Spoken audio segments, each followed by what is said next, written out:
At Mercy Hospital for Women, my role is primarily ensuring the pastoral and spiritual care of our patients and families. Mercy Hospital for Women has a really strong tradition of pastoral care playing a very pivotal role in the care of patients and families where there is loss, alongside of and with our other multidisciplinary colleagues. So we work closely with social work where there may be a need for our mental health team to be involved, but with the nurses, the midwives and the medical staff as well.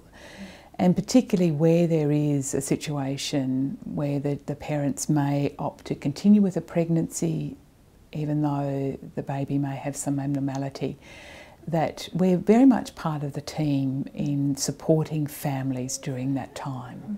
Prior to the diagnosis, didn't know. So there's often a huge degree of shock. When I've been called in to support families, and often through the genetics counsellor or through the medical staff, because people are so shocked, often it's really important that they know that there's a team around them to support. Really encouraging people to trust what they're feeling and their instincts and validating whatever it is that they feel. A lot of families ask me, well, what do we need to do then afterwards? What will happen with our baby? What are the options? What can we do?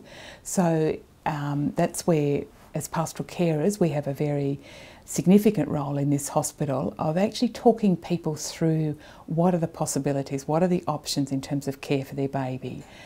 Most people actually want to, at some level, discuss that because they want to prepare as best they can to make the most of every moment, whether that's ensuring that even if their baby only takes a couple of breaths, but it's a very active time for a lot of the families that we work with. It's about who might be there, okay? What birth plan might be put in place, and that's certainly worked through with the midwives and obstetricians. Who's going to be there? Will we take photos? Will we have a professional photographer there? You know, are there some certain clothes that we might want, or a wrap, or a blessing, or who do we actually want there? I think where it's the first time that it's a first pregnancy, I find that the fathers are really totally lost because they haven't known the joy of being a father prior to this, and this is their first experience of becoming a father.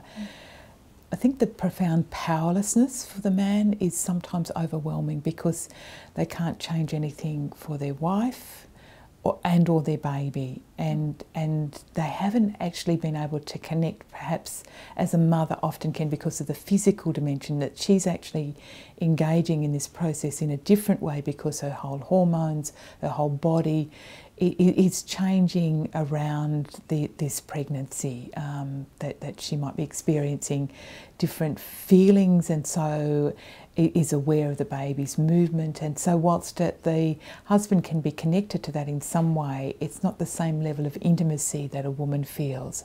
And so I think for a mother there can be lots of feelings around guilt or profound sadness about, how did this happen?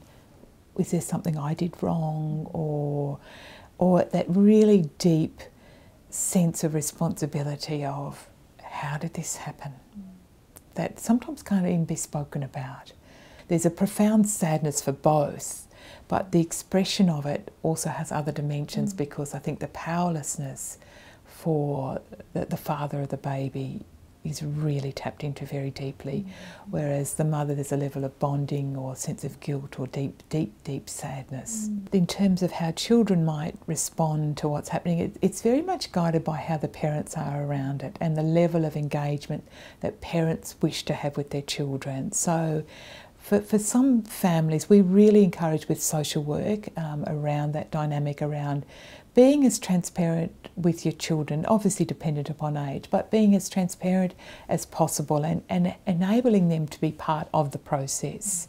As children are often around death, that they're often bewildered by it, you know, really don't have a lot of words for it, but really engaging them in the process as much as possible, getting them to hold, maybe to speak to, or to write cards.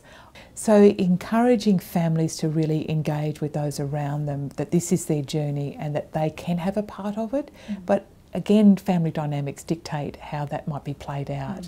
People don't understand perhaps or don't fully comprehend this decision to even continue with a pregnancy, so there can be some real shock about why you might want to, or why a couple might decide on continuing with a pregnancy.